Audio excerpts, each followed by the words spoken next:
What is up, my bearder bros? Beard Maniac here, and I thought of it a little interesting video to do. I did work today, and I got out at 5 p.m., and I couldn't do the Fortnite or the Dauntless updates quite yet, out of courtesy for the other people living with me.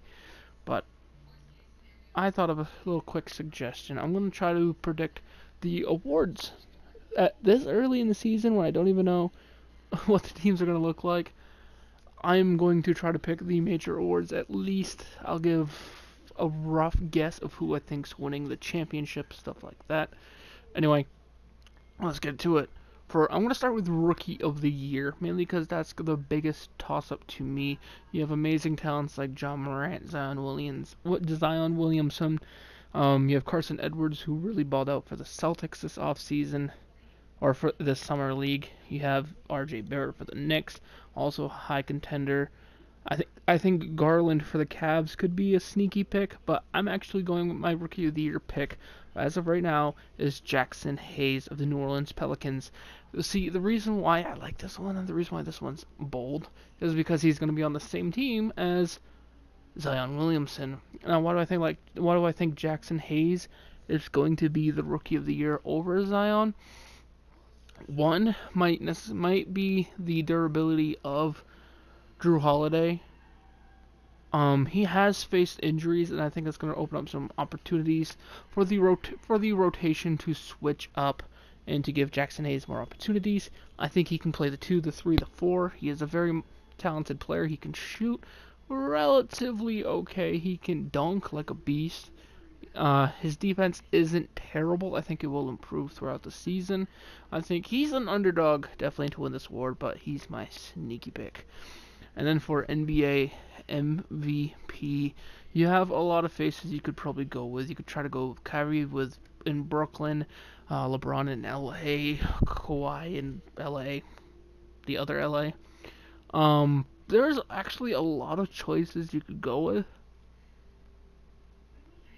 and probably have a good shot at getting it right, including like Giannis in Milwaukee, Ben Simmons in Philly probably has a chance, but I'm gonna go differently. I'm gonna go Joel Embiid, and it's odd. It's odd picking Embiid because of where he has his injury history, where he usually needs a lot of rest days.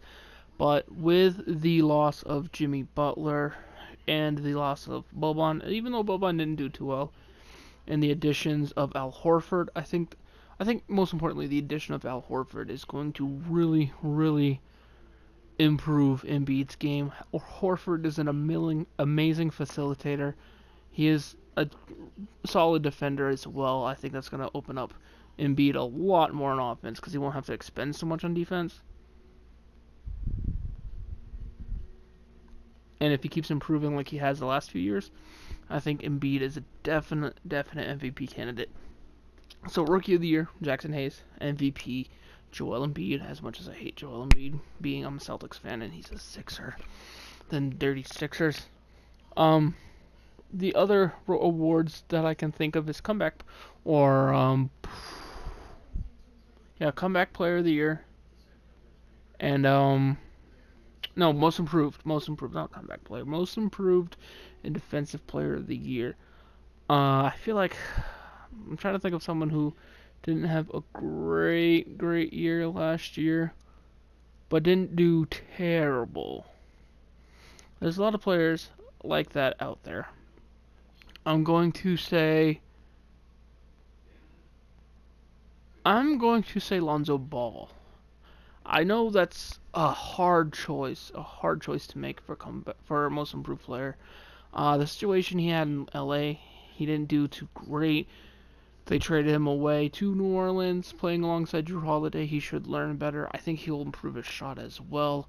With Zion Williamson, Jackson Hayes, also for bigs, I think. Lonzo, I don't know if he'll have a great season. I could see him putting up like 17, 5 and 5 at least. And I think that might be good enough for him to get most improved. That one's tough to predict because you have to choose someone who had a mediocre season or a bad season, to say the least, or maybe a rookie who didn't play so much, and then just someone who comes straight out, starts dominating like Pascal Siakam did. Or D'Angelo Russell, who was almost next in line for that award. And he got Defensive Player of the Year. This one, I'm going not Rudy Gobert, who has won it a lot, not Anthony Davis, who has won it a lot. I'm going in the West, but I'm not going with either of those guys. I'm going with a different LA. I'm going with Kawhi Leonard in LA for the Clippers. I think he'll win Defensive Player of the Year. And the reason why I think that is his surrounding cast of talent. I think him playing with Paul George will open up his defensive positioning, mainly because Paul George can guard the 4, the 3, and I think he can even guard the 2 on occasion. It lets Kawhi rotate a little bit more, show off some of his strength, and I just think Kawhi would be Defensive Player of the Year. It's not necessarily a bold prediction. He is one of the best defensive players in the league, but I just like him to win it. It is still early.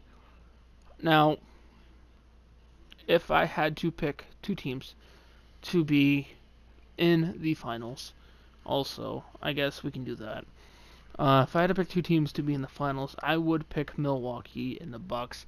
I don't think they necessarily got a lot worse. Like, they might have even gotten a little better, although the loss of Mirotic, I think, hinders their improvement a little bit, just because him coming back healthy would have been huge. The loss of Brogdon, I don't know how it'll affect me quite yet, but I do have the Bucks. And in the West, I don't have the Warriors in the finals this year. Without Klay Thompson, without Kevin Durant, without Andre Iguodala, without Sean Livingston, I think it will be harder for them. I think they'll definitely be in contention to make it to the finals, though, because they still have Steph Curry. D'Angelo Russell is a great addition as well, and I believe they added Willie Cauley-Stein, if I remember correctly, so they still should have a formidable lineup. My pick to make it to the finals in the West is actually the Denver Nuggets.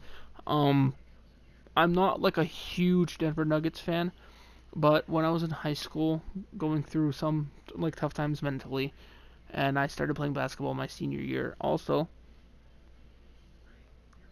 my favorite player in the league was on the Denver Nuggets. It was Chris the Birdman Anderson. I loved his tattoos, like all of his tattoos. I loved his story in the sense that he overcame drug addiction to come back into the NBA. Not necessarily be a great player, but he came back to play. And honestly, I wasn't great either. I was awful. So, like, just him alone, I thought it was cool.